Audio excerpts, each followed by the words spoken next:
मेरे प्यारे दोस्तों, दंगल टीवी के मोस्ट पॉपुलर शो बड़े घर की छोटी बहू के आने वाले अपकमिंग एपिसोड में आप सभी को देखने को बहुत ही इंटरेस्टिंग मिलने वाला है।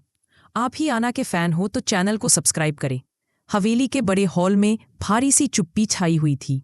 अर्जुन और अहाना आमने सामने खड़े थे। दोनों की आंखों में तूफान था, लेकिन दिल में दर्द उससे भी पड़ा। अर्जुन ने हाथ आगे बढ़ाया। तलाक के कागज उसके हाथ में थे। आवाज ठंडी थी, पर दिल उससे भी ठंडा। अगर तुम इस घर के बनाए सख्त कायदों को मान सकती हो तो अंदर आ जाओ, वरना इन कागजों पर साइन कर दो। 1 सेकंड भी नहीं लगा। अहाना ने साफ इनकार कर दिया। उसकी आंखों में विद्रोह की आग थी। वह बोली, मैं किसी के बनाए बंधन में नहीं बंधूंगी। मैं पंछी हूं, आजाद। मेरे सपने मेरे हैं और मैं वहीं जाऊंगी जहां मेरा मन चाहेगा। उसने जो शर्त रखी वह इतनी हैरान करने वाली थी कि अर्जुन और दुर्गा देवी दोनों के पैरों के नीचे की जमीन खिसक गई। लेकिन उस शर्त की असली सच्चाई अभी बाकी थी। उधर हवेली के भीतर अर्जुन और सायरा के रिसेप्शन की धमक चल रही थी। हर ओर खुशियां, रोशनी, मेहमान और ऊंची हंसी की आवाजें। पर इस खुशी के पीछे छिपा था एक डर, एक ऐसा सच जिसे सब दिल में दबाए बैठे थे। ढोल बज रहे थे, मेहमान नाच रहे थे, तभी पहला झटका, सबकी नजरें घूम जाती हैं। दूसरा झटका, संगीत कुछ धीमा पड़ता है। तीसरा झटका, दरवाज़ा भारी धमाके के साथ खुल जाता है। हॉल में सन्नाटा छा जाता है और दरवाजे पर खड़ी है अहाना, गहरे लाल रंग के सूट में, आंखों में आग, चाल में तूफान। उसके हाथ में भारी फाइल है और कदमों की आवाज पूरे हॉल में गूंजती है।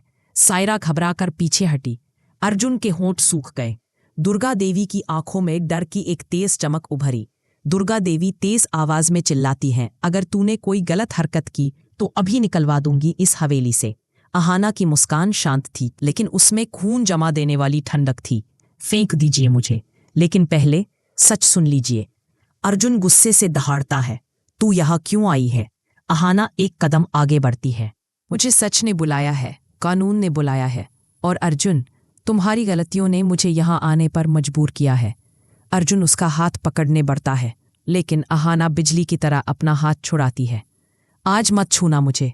आज मेरी आवाज नहीं, तुम्हारा सच बोलेगा। सायरा की आवाज कांप रही थी। तुम कौन हो? अहाना का जवाब पूरे हॉल में गूंजा। मैं पहला अध्याय हूं, जिसे पढ़े बिना तुम्हें दूसरा अध्याय दे दिया गया। हॉल में दूसरी बार सन्नाटा पसर गया। अहाना फाइल मेज पर पटकती है। आवाज किसी हथौड़े की तरह गूंजती है। यही वो फाइल है जिसे तुम सबने मिटाने की कोशिश की, पर सच कभी नहीं मिटता। वह अपना लैपटॉप खोलती है। एक वीडियो चलता है और उसमें अर्जुन और दुर्गा देवी की आवाज साफ सुनाई देती है। उसे तलाक के लिए मजबूर कर दो, सच मत बताना, नहीं तो आधा घर ले जाएगी, और अगर राज खुल गया तो सब बर्बाद हो जाएंगे। वीडियो खत्म होते ही माहौल जम जाता है। दादी बुरी तरह हकलाती हैं, यह वीडियो एडिटेड है। अहाना ठंडी हंसी हंसती है। ठीक है, पुलिस को बुला लेते हैं, वे बता देंगे कि एडिटेड है या असली। दादी की आवाज वहीं थम जाती है। काका धीरे से फुसफुसाते हैं, ये सब मजबूरी में किया था। चाची दबी आवाज में मानती हैं, गलती सच में अर्जुन से हुई है। सायरा की दुनिया पल भर में ढह जाती है।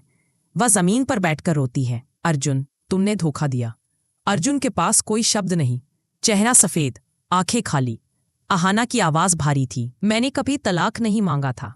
मुझे मजबूर किया गया, क्योंकि मैं उस राज तक पहुंच गई थी जिसे तुम सबने सालों से दफन रखा था। राज क्या था? अहाना खुलासा करती है, अर्जुन और सायरा का रिश्ता प्यार नहीं, सौदा था। हॉल में हलचल मच जाती है। इस घर का बिजनेस डूब चुका था। सायरा के पिता ने कर्ज दिया और बदले में शर्त रखी, अर्जुन को सायरा से शादी करनी होगी। सायरा का दिल दूसरी बार टूट जाता है। अर्जुन चिल्लाता है, बस करो। अहाना दहाड़ती है, आज बस मैं ही बोलूंगी, आज सच गिरेगा, इतना भारी कि कोई उठा नहीं पाएगा। अहाना सायरा की ओर देखकर कहती है, तुम्हारी गलती बस इतनी है कि तुमने उस आदमी की दुल्हन बनने का फैसला किया जिसने किसी और से किया वादा तोड़ा। फिर वह अर्जुन को देखती है। मैंने सोचा था चाहे कितने भी तूफान आए, अर्जुन मेरा ही रहेगा, पर मैं गलत थी। तुमने मुझे नहीं, मेरी सच्चाई को धोखा दिया। हॉल की हवा भारी हो जाती है। अहाना धीरे से लेकिन दृढ़ आवाज में कहती है, मैं आधा घर लेने नहीं आई हूं, मैं अपनी इज्जत और अपनी पहचान वापस लेने आई हूं। सब चुप हैं। कोई कुछ बोल नहीं पाता।